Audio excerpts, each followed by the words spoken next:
Hello,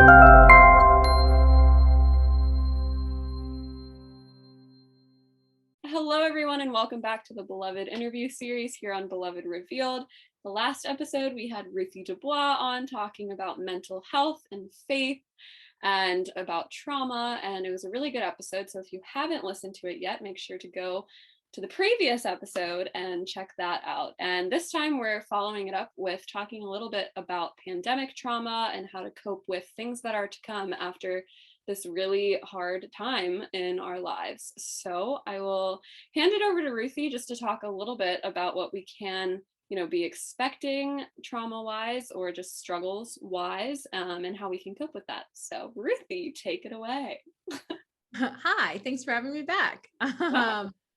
So I think one of the first things I want to start with is saying everyone's COVID trauma is probably very different than the person next to them. Even Katie and I have talked about in Ireland, she's restricted to what? You were restricted to 5 Yeah. kilometers. Yeah. We were literally stuck in, I couldn't leave 3 miles. So Yeah. And I could leave. I went to Florida during COVID. I was able to go wherever I wanted to, as long as I wore my mask, got my COVID test, did everything I needed to do, socially isolated whenever I was there. So first of all, there's just a big difference in the way that people have personally responded to COVID and have been forced to respond to COVID. So especially people who are in an at-risk category, essentially, if we think about the last year and a half, it's just been nonstop anxiety because you can't leave the house and ensure that you are okay or that things will be okay. So there's just a lot of compounded things that have happened.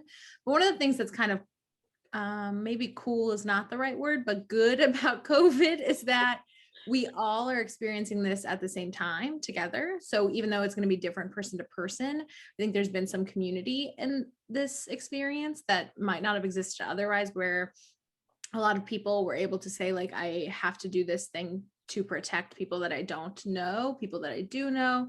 And we're all kind of going through this together. So if you remember at the beginning of COVID, everyone was let's do Zoom game nights. Let's do Zoom happy hours, all these things that people were really pushing to try and connect with each other and make sure each other was okay, essentially. But I don't know about you, but as time has gone on, a lot of people stopped doing that. Yeah, Zoom fatigue is real. Yes. People are I actually don't want to hang out with my friends on Zoom because I don't want to go on Zoom any longer than I have to. Yep. We've seen a lot of increased body dysmorphia because people stare at themselves all day. And so there's a lot of, I'm staring at the way I look. I don't like the way that I look. By the end of the day, I'm thinking about how terrible I look in Zoom meetings, things like that. So there's just been a lot of different things that have come out of COVID. But in general, I think one of the first things we can start with is, as we're exiting the pandemic to some extent, knock on wood, I don't want to risk yeah. America, at least. Yes, as America is slowly exiting this pandemic, there's just a really increased sense of social anxiety and still general anxiety, because even though people might be okay, I have the vaccine, I'm spending time with people that are in my bubble, I'm going to be outside, there's all these compounded things to ensure some level of safety, there's still an unknown. And I think for a lot of people that can be really scary and overwhelming. So I've had friends and people that I love that have really struggled with the process of actually taking that step and getting outside and doing things again, because there's still this fear that's been pushed, and essentially they've seen over the last year the effects of what COVID can do to people if it's left unchecked, essentially. So for a lot of people, it leads to this compounded anxiety in terms of, am I safe when I go to a restaurant? Am I putting waiters and waitresses at risk? Am I going to be okay to go to this thing next week if I was there last week? Whatever, all of these things. But on top of that, there's this social anxiety that I think a lot of people have described to me, and I can say I've even experienced it in my own life. When you go from spending no time with anyone except for your bubble, which might be 2 or 3 people, to going into groups again, or into settings where you're checking how's your life, how are things going, a lot of people leave feeling did I say the wrong thing? Was I weird? Did I forget how to respond to social cues? did I like say too much or too little? They're having all of these doubts after the fact and before. So a lot of people are like, before I even go out, I can't find the ways to calm down. I can't be like, oh, it's going to be okay. Like, you're just hanging out with your friends. It's created this essentially a big gap between what used to be an enjoyable experience and what is now like, okay, I'm trying to get back to normal, but my body and my brain aren't necessarily there yet. Like, I know that I can hang out with my friends and that I miss my friends, but also when I'm with them, I find myself caught in my own head.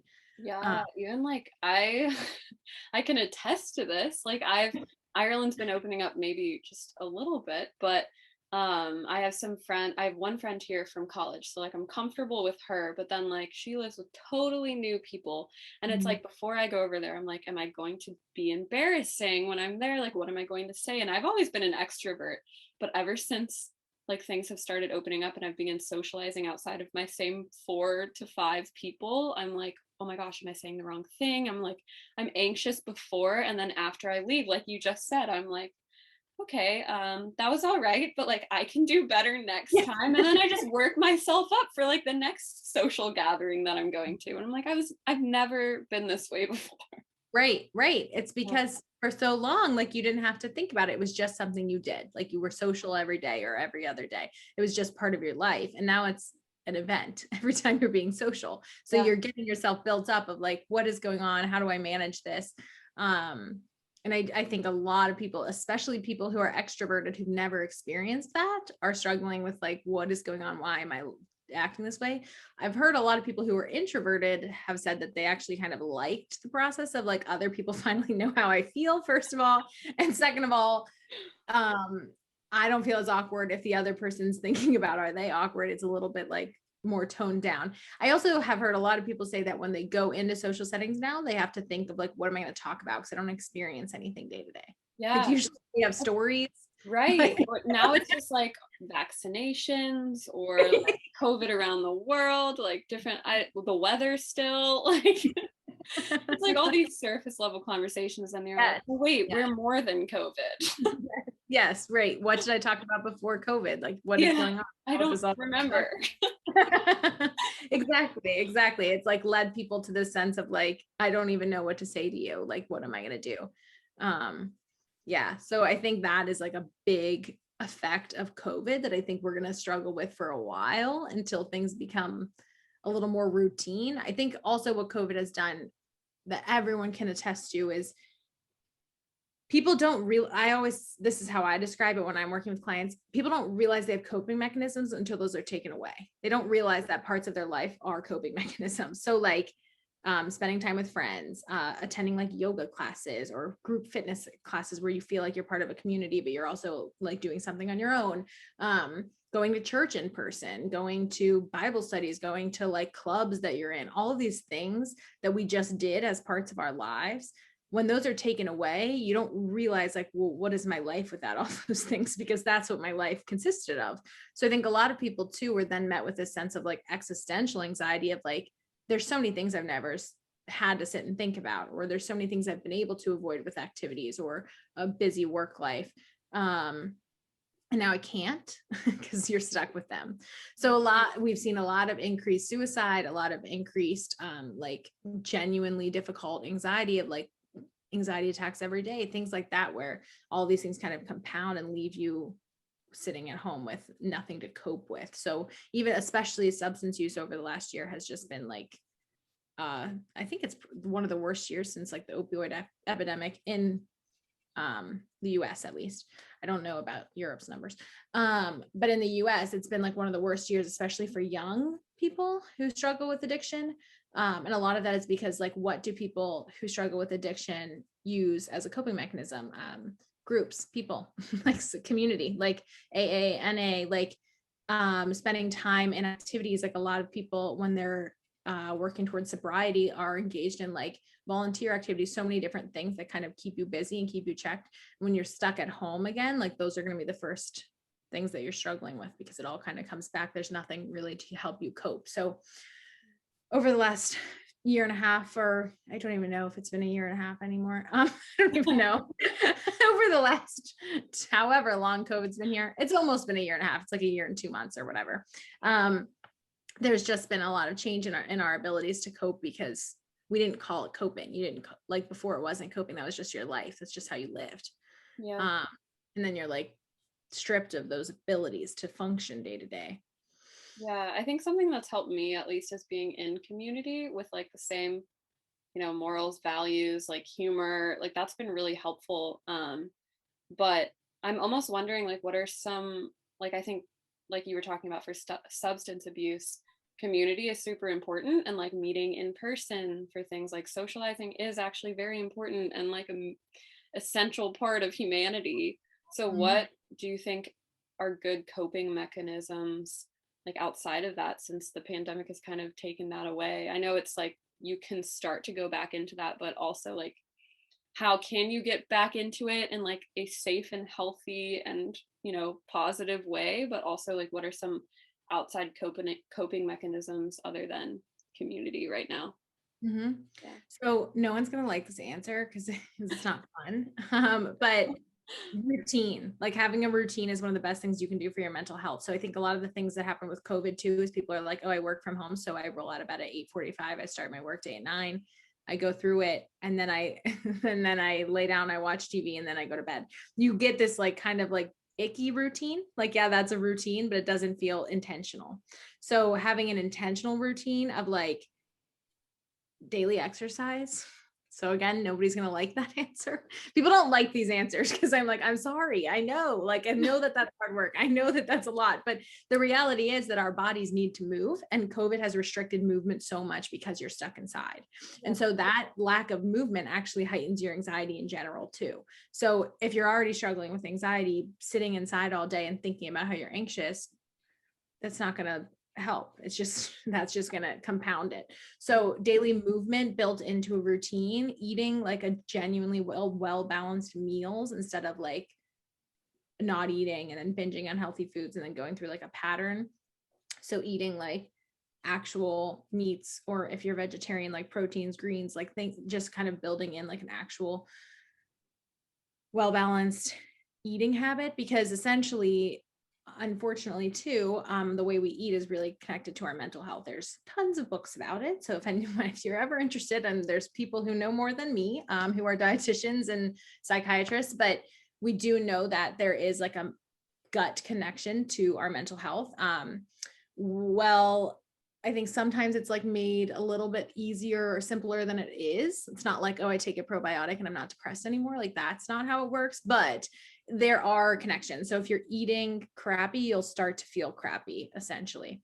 And if you're not getting like enough vitamins, especially women, women have a really high need for healthy fats. And when we don't get healthy fats, we actually have increased anxiety.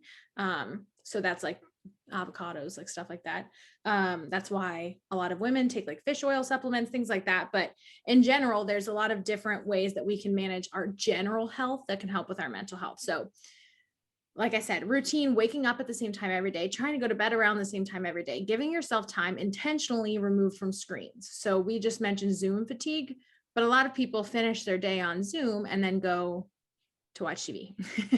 So that's just going to lead to the same cycle of like, I kind of feel mindless. This is just kind of like something I'm doing. Like, I feel like I'm just here, but I'm not really experiencing anything. So like taking a walk after work is a great thing if you have that option. I know a lot of people over the last year have really relied on like a daily walk as like a means to leave the house, feel better. And that can help you even just to be outside. I know personally over the winter, like outdoor walks were like my saving grace. I think it just helped me to be a little more attuned with like, I'm not just coming home, it's already dark, and then I watch TV and then I go to bed, like getting out of that kind of like unintentional routine essentially. So these are all like daily living things, but I also think, well, I know mindfulness can be a really helpful tool to utilize, especially if you're struggling with like a sense of anxiety day to day, and like an existential sense of like, I don't really feel like I have meaning in my life right now. So mindfulness, I think it's a bad rap because it's like a very loose term. It can mean anything, basically, is what I say. Like, if you find yourself being able, some people like for a mindfulness activity will garden for 30 minutes. Like, that can be mindful if you're being intentional. You're not listening to music. You're not on the phone. You're not checking the time. You're not kind of like pulled into outside sources. You're kind of focused on what you're doing right there. And then mindfulness can also be like deep breathing. There's a lot of cool breath work classes that you can do online. Some people even do those like live, like yoga classes, but breath work can be really interesting because it kind of teaches you how the pace of your breathing can change the way that you feel, if that makes sense. So a lot of the times too, with COVID, I've heard a lot of people don't really even notice the amount of like muscle tension, like the anxiety in their body, like where it's sitting, Yeah. like in your neck, on your jaw. Yeah. Yeah. All of those So things. bad. Yes. And you hold that anxiety in. And so essentially whenever you're anxious and your body is like showing you that anxiety and it's continuing on, it gets exacerbated more whenever it's left unchecked. So mindfulness activities can be really cool because if you're doing something like yoga, a lot of the times if you do a specific, like, so specifically, I usually recommend yoga nidra, which is not like an exercise yoga, but like it's more of a mindful yoga where it's like, they're going to tell you like, check on your jaw, like move your neck left and right, like do like the slow things where it's going to pull you into how am I feeling, as opposed to like do like crunches, like not that kind of yoga. If your yoga is like making you super sweaty, it's probably not as mindful as you want. It's more of a workout, and there's nothing wrong with that. You should work out too, but that's not going to give you the same kind of like mental release.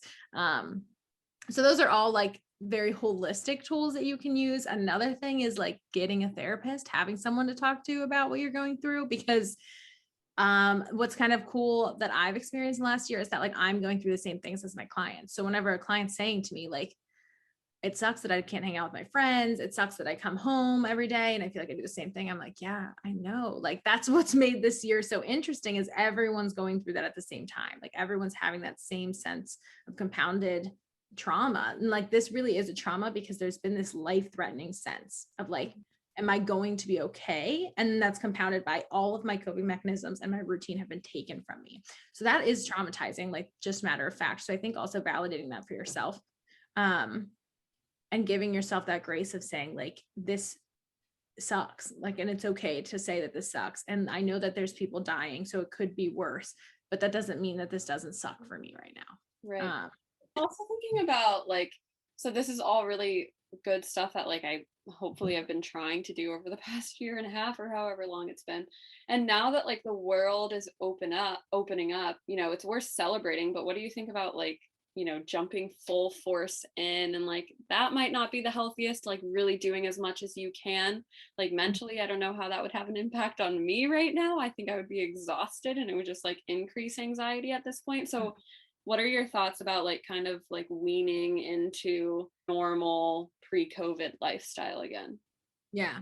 I think we're going to see an interesting amount of like, I'm sure like everyone will see some people on their social medias that are like just doing the most all summer, like The most. yeah, like at a music festival and then at like another music festival and then on vacation. Like there's just going to be some people who are like, this is it. Like I need to do everything. But I think in general, I wouldn't recommend like being like, okay, I've lost all sense of like daily routine and responsibility. But I would say too, like trying to build in things that you've been thinking about all year. If you're the kind of person that loved going to yoga in person and you haven't been able to do it and now you can, do that like once a week. See, how do I feel being around people again? Do I feel safe enough? Like, is this like a good environment? I also encourage people, like, if you're concerned about COVID precautions and you go to a place and you feel like they're not taking precautions as seriously as you want, then don't go there. Like, you don't have to. Like, find another. Like, there's probably other places and there's probably someone else who's doing it a little safer than what you liked. So that's part of it too, because you don't want to be sitting there thinking about like, am I going to get COVID after this? Is this it for me? Like, you don't, because then it's just going to compound the process of actually, I don't want to leave the house because when I leave, it's unenjoyable. Another thing is like when we're building up that social anxiety, one of the things that's really cool. So our last episode, we kind of talked a little bit about DBT. And one thing that's cool about DBT is it builds in this concept of distress tolerance. unfortunately, we fall in that generation of people who have been labeled as people who do not tolerate distress. Fantastic. Yes, because we seek out instant gratification. We want things to be quick, easy, and as is. So what comes with that is when we don't tolerate distress well, we avoid things, we procrastinate, we opt out of things. I also think our generation is very infamous for like the implied blow off, where it's like, if no one texted me that day, then it's like, I'm not going to text you because then maybe we just don't have to do it. Like kind of this sense of like social isolation on accident, but kind of on purpose. So part of it is telling yourself this is a distressing experience. I'm going to hang out with friends. I feel anxious about it. I want to see them, but I feel anxious, but I'm going to do it because I need to prove to myself that I can do this and that I'm going to be okay and that I'm going to make it through it. So kind of giving yourself that mantra of like, this is stressful for me, but I am choosing to tolerate it. I'm choosing to make it through this. There's tons of ways that you can also build that into like what you're doing. So like planning for specific things, or intentionally not planning, intentionally saying, I don't know what the plan is going to be like, and that's going to be stress inducing, but I'm going to be okay. And I need to prove it to myself. So this isn't an easy process, no doubt. Like distress tolerance is something that I think takes a while to build in people, but we all have that in us. It's just a matter of tuning into it. So like, I think again, our generation gets a bad rap of like not being able to like manage things when they're hard, or like put up with things and giving up quickly. But I think sometimes it's really, that's not the case. But I think sometimes too, like depending on the person, sometimes we avoid things and procrastinate and don't want to experience things we don't. I mean, how many times have I've done it where there's like something that I avoid for weeks and then I do it, it takes me 5 minutes. Yep. Like I needed to call this person 6 weeks ago and I waited as long as possible and it took me 5 minutes and it wasn't and then even you hard. usually feel so good after, and it's Yes. like, it's like me editing any like anything for Beloved Revealed. I'm like, I'm just gonna wait 4 weeks.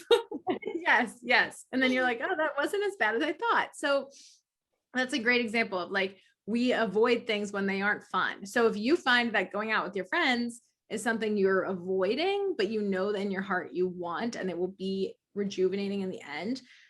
Also, you can give it to yourself in like small doses. So like I, for example, have tried to go out with like one friend at a time instead of like a big group. And I think that can be useful. And then I was like, okay, I'm ready to hang out with groups of people again.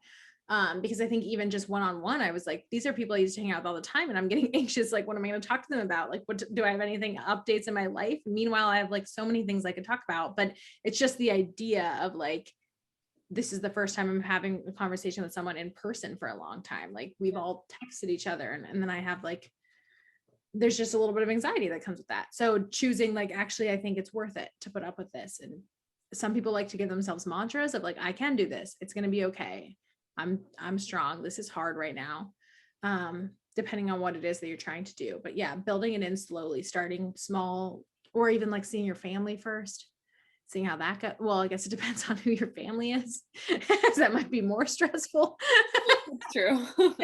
Depends on who you are, but like trying to see your family and build that into like, what is this like to spend time with people that I know that I enjoy spending time with, and kind of like building up like, is it okay? Am I okay? And like the other thing is, if you find yourself leaving a like group of friends or a hangout and thinking, did I say too many things? Did I sound weird? Blah, blah, blah, blah. One thing that can be helpful is just telling yourself they're probably asking themselves the same thing. Yes. And you're not thinking that about them because you're caught asking yourself the same thing. So chances are they didn't say weird things and you didn't say weird things. So there's like a concept in therapy that I use a lot where it's like, what's the evidence for this and what's the evidence against this? So you can ask yourself, what's the evidence that I said something weird and what's the evidence against it? Like people laughed when I said that thing, so it must not have been that weird. Like you can ask yourself these things. It's even like on Zoom calls, it's like, yeah, sure, like you might have looked at yourself like for a really long time on Zoom, but like I bet you other people were doing that as well. Yes. And reminding yourself other people are going through this too, and they're coping however they can too. Yeah. I'm even thinking about like the children, just like in this day and age, and like what we can expect from maybe like the next generation as well, because like their upbringing is very different from ours. At least it's very virtual, it's very, you know, maybe not community oriented. And I'm just wondering how like the parent child relationship things are working and all of that. Yeah. So I think the next generation is going to be, well, from my experience, so I work with adolescents a lot.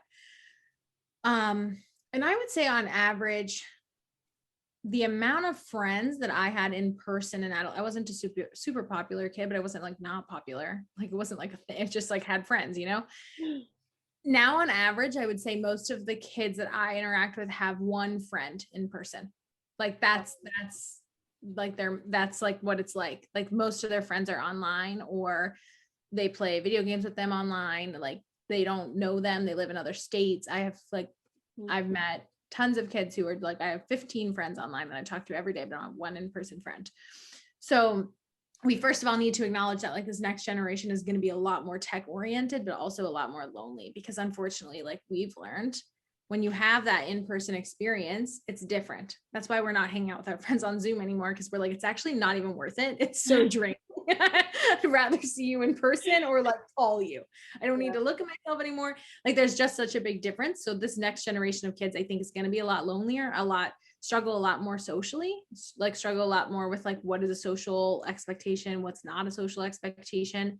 How do I like respond when people are kind of mean? Like, I think there's a lot more shutdown quicker.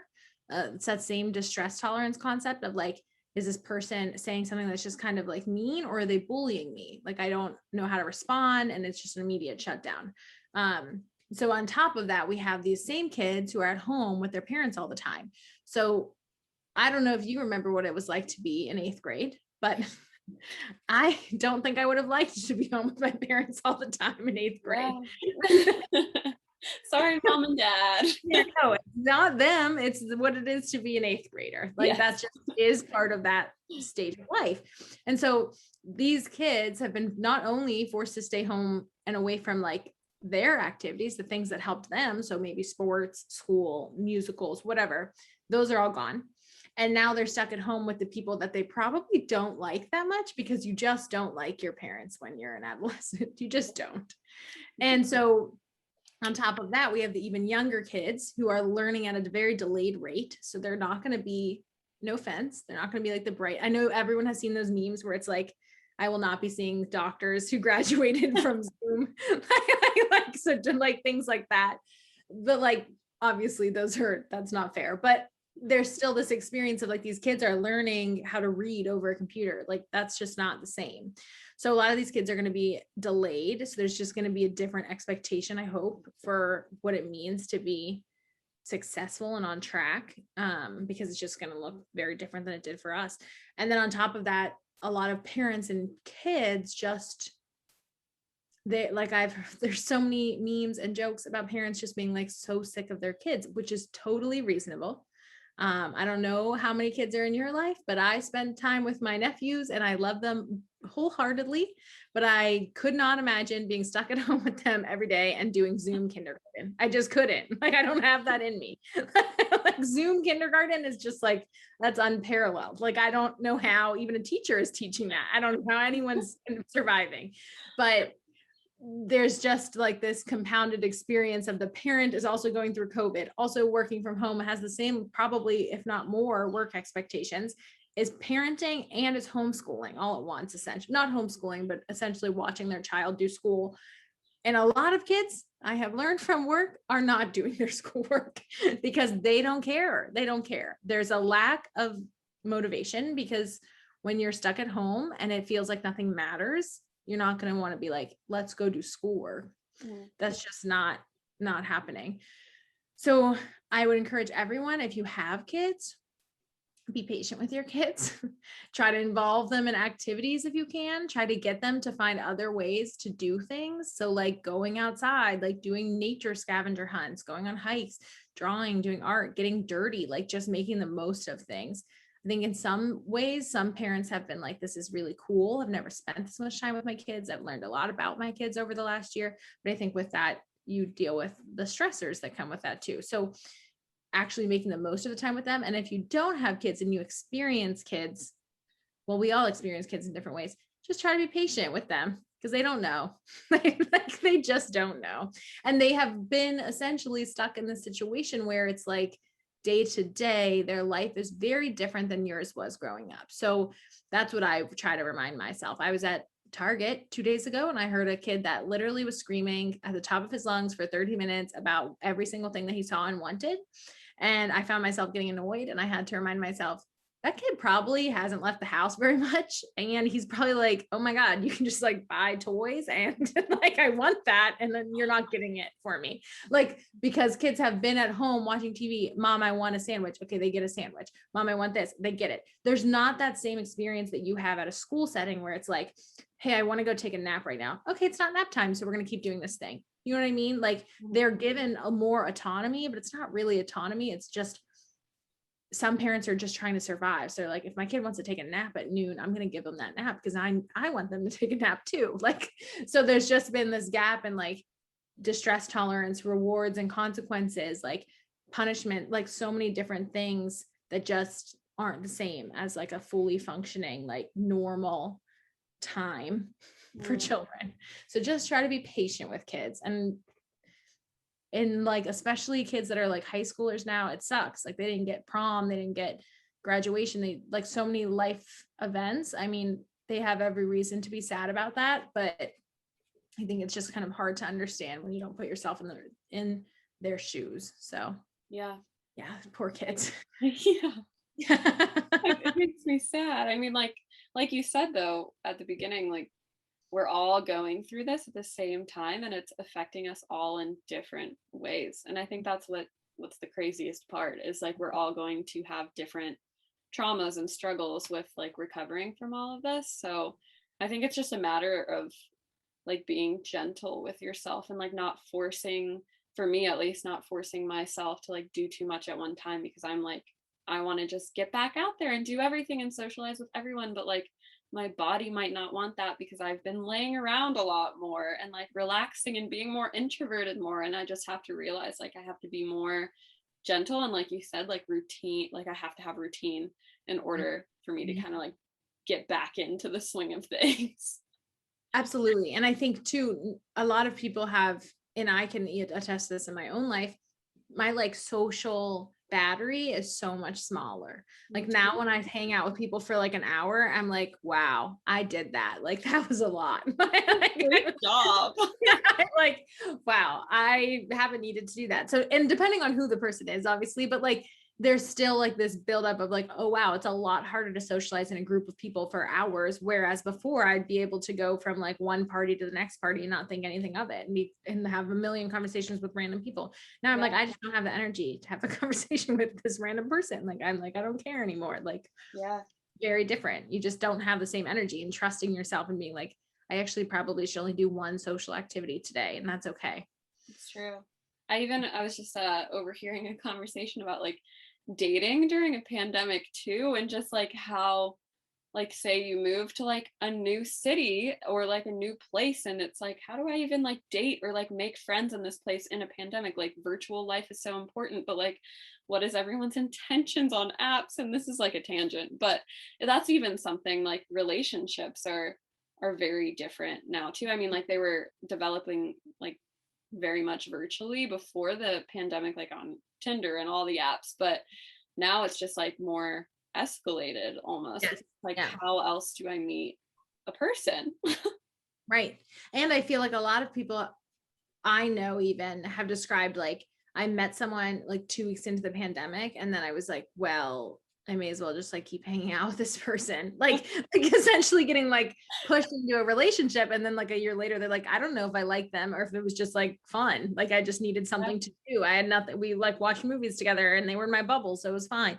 Like things like that, where people were just like, I'll accept this because it's here. And I know I'm about to be lonely for a year. So I'll take it. Like, or it's even like, if I make it, like I've heard the phrase, if they make it through that pandemic, like they're set for life. Yeah.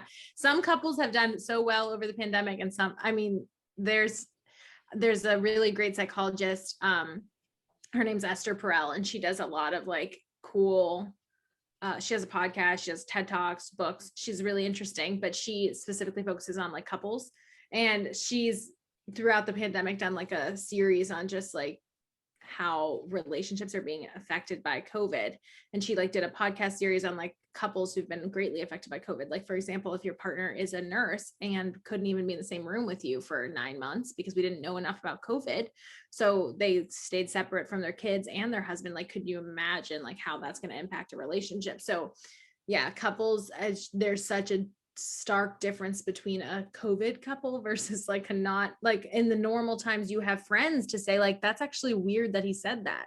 You don't know, like they're not witnessing things. Like there's probably so many people who are in relationships that aren't really healthy and they don't know because no one's seen it. No one can check it. No one's, that's not how people should respond. People might even be in relationships with people that they don't know are like overly jealous because they've never been in a situation where they could be jealous. Like things like that, where people are going to learn like, that's a little, I didn't know you did that. Or like, what if you're like dating someone and then you like go somewhere with them and they're really weird in specific settings? Like you just don't know. Like a period of just like waiting. Yeah. Which is also kind of detrimental to like mental health and life in general, because it's like I have to wait until this end goal to like date or to pursue a career or to work on my fitness or like things like that. Like I just feel like that's kind of been my mindset for a lot of things, like, oh, I'll wait until like I get home to do anything fun. Yeah. Or things like that. So I don't know, there's just a lot of damage done. No, definitely. But yeah, I think like dating is going to be, and it's going to be hard for people because I think a lot of people are going to want to rush back in it, but then it's going to, I think sometimes with online dating, there's the idea of like, they need to fit all these boxes that are completely arbitrary and don't actually matter in the grand scheme of a relationship. And so I bet a lot of people are going to start dating and then be like, ooh, no, I'm done. Like real quick, like never mind like that. No, we're good. Like less grace for other people too, or maybe even too much. I think you can really range on depending on you, but it's just not going to be the easiest dating world for a while. I'm guessing. Easiest world. I feel like the longevity of things, like I think for me at least, I have to just continuously like reflect and be attentive of like what I need, what I desire, what I want, like what's healthy, what's not. Like I feel like I'm going to have to like really work to move past this whole year and a half that we've been through. Yeah. We have, there's a lot of growth that's going to have to come from this for sure. Like people are going to have to force them. I mean, people who've never had mental health issues have mental health issues that they can't manage. And I think that as a therapist, that's what I've seen a lot is people who I, in my head would say like, if this weren't for COVID, this teenager would have been perfectly fine. Like I used to work in a residential setting. So I had a lot of teenagers who were in the residential setting. And there were so many times where I would be like, if COVID never happened, this kid wouldn't be here. Like this wouldn't have happened. Because once a kid who's already a little bit risky is left with a bunch of spare time and no one around them, they're more likely to engage in like significantly risky activities. But whenever they were playing sports and going to school every day and someone was checking on them, it was not the same. Like essentially it was like a lot of people were kind of set up for failure because so many things were taken away from them. And even adults, there's adults who've never had anxiety who are like, I don't know how people like manage this. Like, I don't know what to do. Yeah. I feel like we're all in this together type thing. Yeah. And that like, I think mental health therapy is just being very like, everyone kind of needs it. Like this is a job that is much needed. Thank you for your work, first of all. Yeah, there's going to be, I'm sure a lot of people in the US have already experienced this, but there's kind of like a bubble happening right now where there's tons of need for mental health clinicians, but there's not enough clinicians. So in the past, it was always hard to find jobs as a therapist and hard to get like solid pay, like reasonable wages. And now it's turning into like, actually, I could find 1 million jobs. It's just a matter of which job do I want. Yeah. And then which is a kind of a good thing because now the pay has increased to meet that. But regardless, like I work at a private practice and we get 5 calls a day for people seeking out therapy. And we had a wait list of 75 people. That's just in the Cleveland like suburb that I live in. So, I have 30 clients on my caseload. So I have so many clients and there's 7 other therapists that have 30 clients. So if we just think about how many people are seeking out therapy that weren't before, it's a lot of people. And a lot of people will call our agency and be like, I'm on the wait list at 3 other places. Like there's not even enough therapists to help meet that need. And I think apps like BetterHelp and like Talkspace, those are getting a lot more traction because people are like, I can't wait for a wait list on like an outpatient, like using my insurance. They're like, whatever, Right. I'll pay cash. Yeah. Mm-hmm. I also think about like how a lot of health insurances don't cover mental health, which that just frustrates me to begin with because I think it's absolutely necessary. But hopefully, maybe like it's sad to say that maybe like a surge in like needing mental health clinicians will maybe change some policies. I think we've been more validated in the last year than we've ever been. Like I've had like a lot of my professors and mentors like tell me like this is the best time for you to be entering into the field because you're actually being respected for what you do. For a really long time it was just like, oh, mental health, like okay, like just taking it to depressing, call it a day. And now it's like, wait a second, you can actually manage a lot more than we thought. And on top of that, like there's a lot more conversation around the use of therapy and why we need therapy. So I think now if you find yourself struggling to a point where you don't feel like you can function, it's worth like seeking out therapy. Or if you're like, hey, I just want to understand a little bit more about myself because over the last year I've been thinking a lot about these things and I just want someone to talk to that's objective and can help me like understand and conceptualize a lot of this. I have a lot of clients like that right now too, where it's like people that just genuinely want to better themselves and like understand themselves better. And there's nothing wrong with that. A therapist can help you do that. And you can meet with them once a week. You can meet with them every other week. There's a lot of flexibility in that sense now where it's like, I think before it used to be, you need to be in crisis to be seeing a therapist. Yeah. But yeah, insurance is the worst. Yes, insurance is the worst. And mental health therapy is being normalized. So that's good. Yeah, so hopefully positive. Yeah, hopefully they'll catch on. But yeah. I mean, some people have to pay like $100 out of pocket every session. Like it's just not achievable for some people. So, and then some insurances cover everything. So but ask your insurance companies and call them and fight for things because they'll give them to you. Exactly. Fight for things. My advice for insurance. Yeah. So I guess just like in summary of COVID traumas, how to cope with them, what would your like number one advice or just advice, what would your number one advice be for moving forward from this pandemic into a more kind of pre-COVID lifestyle, I guess, so to say, even though I don't know. I don't even know if it's going to ever go back to pre-COVID. I know. I don't know if it will ever be like normal. I think the biggest advice would be like honor your needs. So I think over the last year, a lot of people have changed in ways that they might not be realizing until recently. And you can honor the fact, like, actually, I need time to myself. And I didn't know that about myself before because I didn't have it. And now that I've had a lot of it, I found that I really like it. So that's okay. Build that into your schedule. And just kind of honoring like, okay, I used to love doing this thing and now I don't really love it anymore. And there's nothing wrong with that. I just am changing and I went through something and that's hard. I know a lot of people talk about too, like gaining weight from COVID. And I think that's like as a therapist, I approach it as like health doesn't have a number or a size. That's not how health works. I mean, that's not just how I approach it. That's a fact. So feel free to argue with me about it, anyone, but it's not just like, oh, someone's body weight is equivalent to how healthy they are. So a lot of people too, over this time span have found themselves caught in a spiral with like, how do they look and how do they want to look and how are they being perceived and wanting to be perceived? Because you just went through a freaking pandemic. So you weren't moving at the same rate you were probably eating to feel better about things sometimes. And there's nothing wrong with that. You were just trying to survive this process. Especially as we get closer to summer, there's going to be tons of things about how you need to lose weight and get ready for your bikini body or whatever. So just like prepping yourself, like my body led me through this. I got through a lot over the last year. I learned a lot about myself and that's okay. Like that is what it is.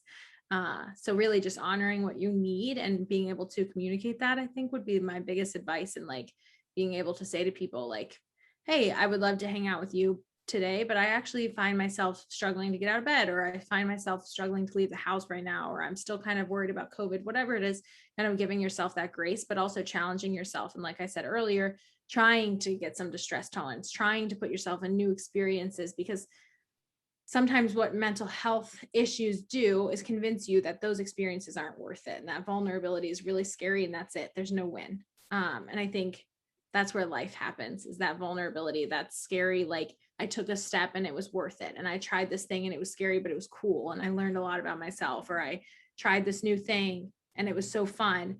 Giving yourself the chance to do that, because unfortunately, a lot of the times mental health issues convince us that we're not worthy of that, or that we're going to get hurt, or that it's going to be worse than it is better. And so kind of giving yourself that grace of like, I can do things even if they're scary, and it's probably worth it. And maybe sometimes it won't be. Sometimes it'll just suck. You put yourself out there for no reason. And there's nothing wrong with that. That's life. Like, that's part of the process, is like accepting just because it happened one way, one time, it doesn't happen that way every time. Yeah. Yeah. I truly just think like being honest and recognizing all that you need is like the best way to continue moving on. Absolutely. Yeah. Honoring the fact that you are human and you went through a really hard thing. Yes. And I hope that like no one's kind of in denial of that. Like, I think that's the first step, is, you know, don't be in denial that like this is like you said, sure, people are dying because of this pandemic. But like, this is also really hard for me, despite like, you know, me not dying. Yeah.